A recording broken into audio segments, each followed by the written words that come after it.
관련해서 국가산업단지냐 그렇지 않느냐도 많이 좀 중요한 것 같긴 한데 이 부분도 어떻게 보고가 됐는지 좀 질문드리고요. 그다음에 국가산단입니다. 국가산단입니까? 예. 예. 그리고 산단 조성 관련돼서 혹시 후보지로 좀 지목이 된 게 혹시 있을런지, 예를 들면 새만금이라던가 호남 지역에도 여러 가지 산단 후보 지역이 있는데 혹시 구체적으로 좀 뭔가 좀 안이 좀 있을까 좀 여쭤봅니다. 이 법은 이제 기본 특별법이고요. 아까 말씀드린 대로 이제 기본 요건이 아리백을 여기 입주하는 기업들은 아리백을 100%다 충족을 해야 되고, 그 다음에 해당 지역의 재생에너지 발전원들이 집중적으로 밀집돼 있어야 됩니다. 그렇게 되면 자연스럽게 서남권이 자연스러운 후보로 떠오를 거고, 울산 같이 풍력, 보이슈 풍력 같이 이렇게 해상 풍력이나 태양광 같은 신재생 에너지에 현재 지금 거기에 재생 에너지가 많이 지금 발전이 되고 있거나 앞으로 계획이 돼 있는 그 서남권, 그 다음에 울산 이런 정도가 아리백 이번 그 특별법이 제정이 되면은 산단의 기본 유리한 지역이 되겠습니다. 먼저 드신 것 같은데 먼저 드셨나요?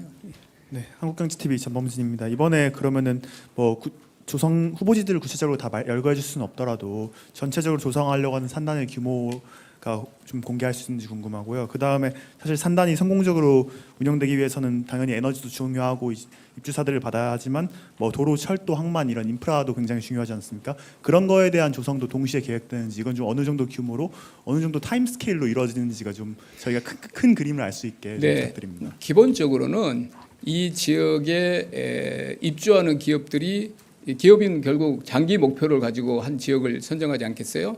제가 볼 때는 지금은 이제 AI 시대고 전력이 이전보다 훨씬 더 중요한 시대이기 때문에 질 좋은 전기를, 그것도 신재생 에너지 전기를 내가 대규모로 이제 에너지를 필요한 그런 데이터 센터랄지 여러 가지 그런 전기를 많이 쓰는 미래 산업들이 있는데, 내가 그럼 그 전기를 안정적으로 공급받을 수 있느냐가 첫 번째고, 두 번째는 저렴한 가격으로 전기를 공급받을 수 있느냐, 그게 입주 결정하는데 가장 큰 요인입니다. 그걸 기초로, 그런데 그게 이제 보장이 돼야 되고, 두 번째로 본인들은 이제 투자 결정을 하려는데 종업원들이 올 것이냐, 그러면 협력업체가 올 것이냐, 이 문제가 있는데, 그때는 이제 교육 요건, 정주 요건 이런 게 이제, 특히 외국에서 누가 우수 인재가 하면은 외국인 학교 같은 그런 문제가 있거든요. 그래서 저희가 기본적으로 가장 중요한 재생에너지의 그 입주 기업에 대한 전력 요금을 파격적으로 할인할 수 있는 법적 근거를 만들고, 두 번째, 지금도 지역 기회 특구 같은 그런 우리 제한된 뭐 분산형 에너지 특구 이런 법들이 있거든요. 그런 법보다 훨씬 더 강화된 그 파격적인 지역이나 입지나 그런 그 교육이나 이런 지원책을 부여할 수 있는 그런 근거를 만들 거고, 당연히 거기에 맞춰서 인프라, 철도라든지 항만이지 이런 것들이 필요하면 그건 또 당연히 가야죠. 그래서 저희가 뭐 서울대 10개 만들기 이런 여러 가지 공약들이 있는데, 그런 이렇게 여기저기 저희 공약들을 지역 이 균형 발전이나 측면에서 이 에너지 신도시를 만든다, 그러면 그런 공약들 중에서도 가장 강한 인센티브를 부여하려는 그런 방안으로 특별법을 구상 중에 있습니다. 지금부터는 제가 참 이게 아까 제가 기회를 못 드렸으니까. 감사합니다. 한국경제신문 김형규입니다. 재생에너지를 확대하면 간헐성 때문에 전력계통의 불안정성이 심해지는데요.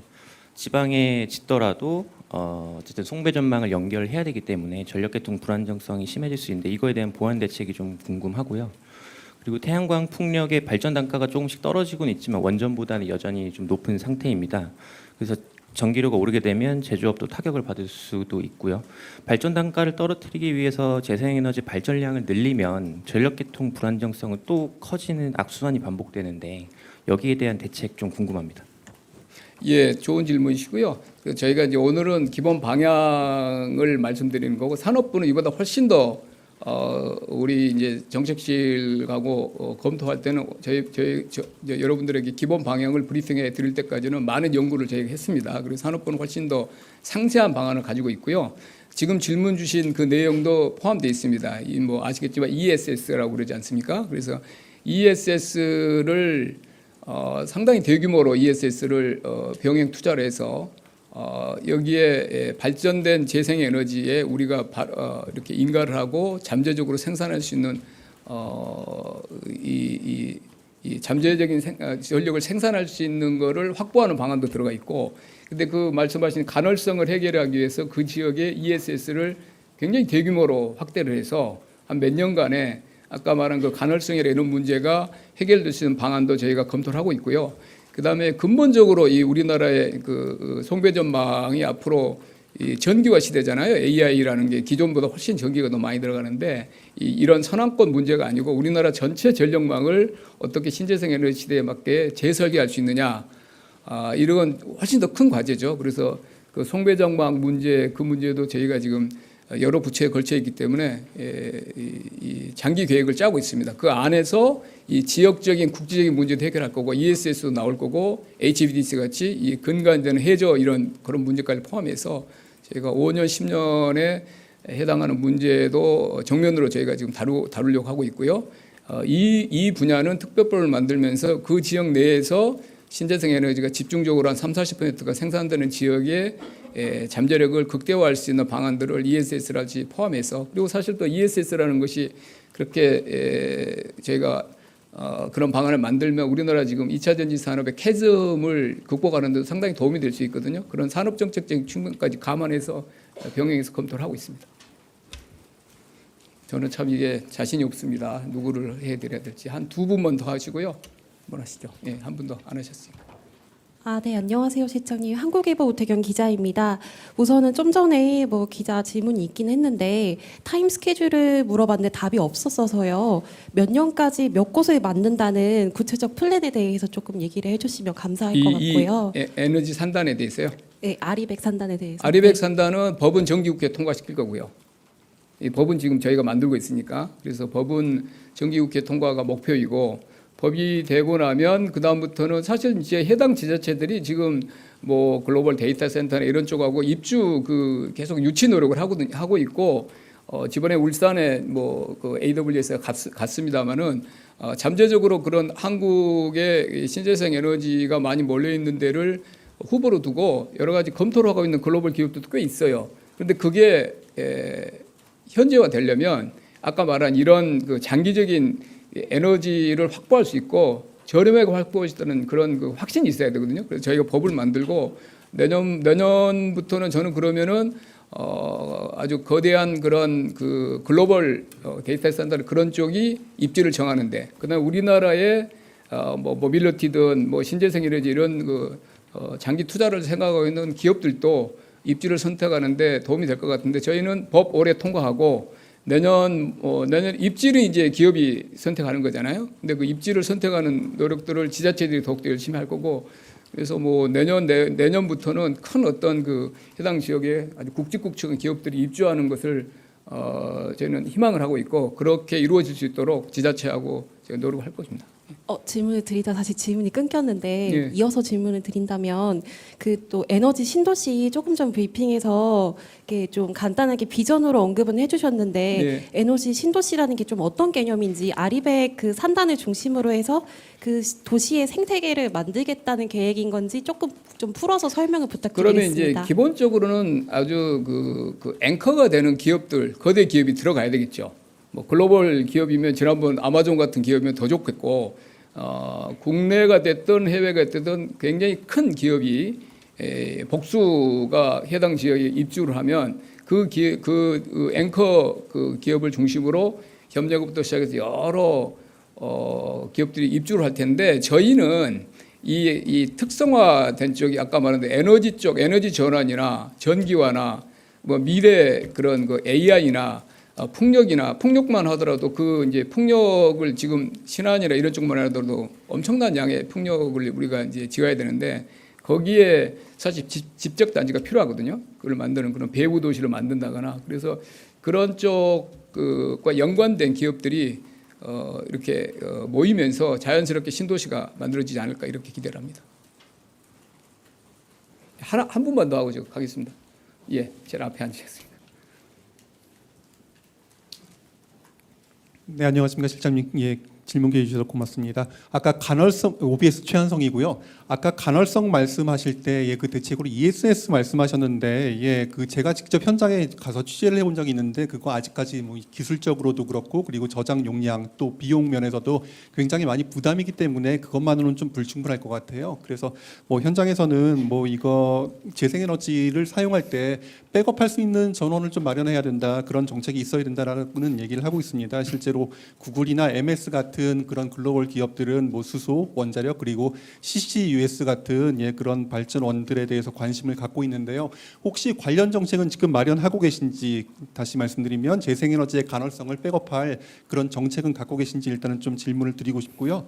그리고 지금 재생에너지에만 일단은 초점이 가 있는 것 같은데 그건 좀 중장기적으로 어쨌든 가야 될 문제 아닙니까? 현재는 뭐 오늘 같은 경우도 날씨 폭염 같은 거 있으면은 당장에 이제 전기 소비가 많아지기 때문에 그 발전량에 대해서 그 소비량에 대해서 많이 관심들을 갖게 돼 있는데요. 향후 5년간 추진할 그런 에너지 믹스에 대해서는 어떤 정책들, 보관들 갖고 계신지 일단은 또 말씀 여쭤보고 싶고요. 전력망에 관련해서도 워낙에 뵙기 힘들어 갖고 그 에너지 고속도로가 대통령님 주요 공약 중 하나지 않습니까? 근데 어쨌든 간에 지금 현재 워낙에 개통 문제가 심각하고 그래서 서남해 안에서 지금 발전을 많이 해도 개통이 부족하기 때문에 그럼 중간에서 이제 하고 있는 화력 발전 같은 거 간발을 하든가 아니면은 현장에서 아예 발전기를 세우기 때문에 다시 돌릴 때 생기는 설비에 대한 부하 같은 것들, 그런 부담도 지금 현재 지고 있는 걸로 제가 말씀을 드렸거든요. 그런 부분들 어떻게 좀 해결해 나가실 건지 또 말씀 부탁드리겠습니다. 저희가 지금 뭐 산업부 1차관, 2차관, 뭐 1차관이 지금 이런 법을 기초로 하고 2차관이 에너지 쪽이니까 제가 뭐 이렇게 새로 임명되신 1차관, 2차관님도 제가 제일 자주 보는 차관님들이고요. 그런 지금 지적하신 문제들을 제가 다 같이 검토를 하고 있고요. 한전도 우리 이제 산업비서관 그다음에 기후에너지비서관이 이제 양쪽에서 공의 주제를 협업을 하고 있습니다. ESS 뭐 굉장히 기술적인 문제라서 지적하신 문제 다 인지를 하고 있고 해결 방안을 찾고 있고요. 또 우리 또 이유진 비서관이 또 마이크로 그리드라고 이렇게 대학이랄지 기업별로 각자가 자족형 그런 그리드를 만들 수 있는 그런 그 제안들도 하고 있고요. 그러니까 ESS에서 한꺼번에 그 지역을 할 수도 있고 많이 쓰는 그 특화 에너지 수요처별로 거기에 맞는 특화형 마이크로그리드 하는 방안까지 저희가 다른 나라 뭐 사례들도 연구해서 그 호남이나 이런 지역에 마이크로그리드를 시범적으로 활용할 수 있는 여지들이 많아서 그 방안도 같이 보고 있고요. HVDC는 처음에 제가 말씀드린 대로 K그리드라는 것이 우리 동해안에서 오는 문제부터 시작해 뭐 여기 태백준력 넘어가는 문제, 여기 호남이나 충청에서 수도권 가는 문제들이 다 각각 이제 만만치 않은 문제들이거든요.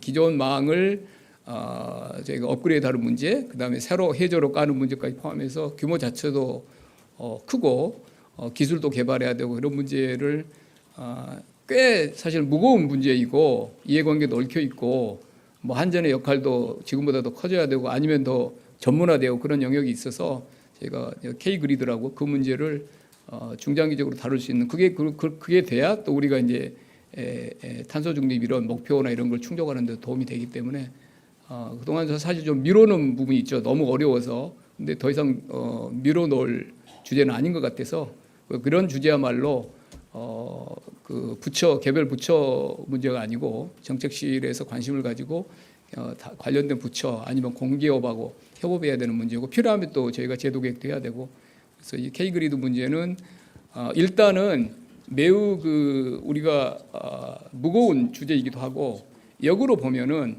모든 나라한테 다 닥친 문제입니다. 그리드 문제는. 그래서 이 문제에 대해서 우리가 해법을 찾고 저희는 이번에는 지역발전 신재생 에너지 쪽으로 했지만 이 문제를 저희가 희망적으로 보면 해결을 잘한다 그러면 이 하나도 이것도 해결하는 방법도 우리나라 하나의 전략 산업이 될 수 있겠다는 그런 비전까지 가지고 저희가 이 문제를 바라보고 있습니다. 마무리하겠습니다.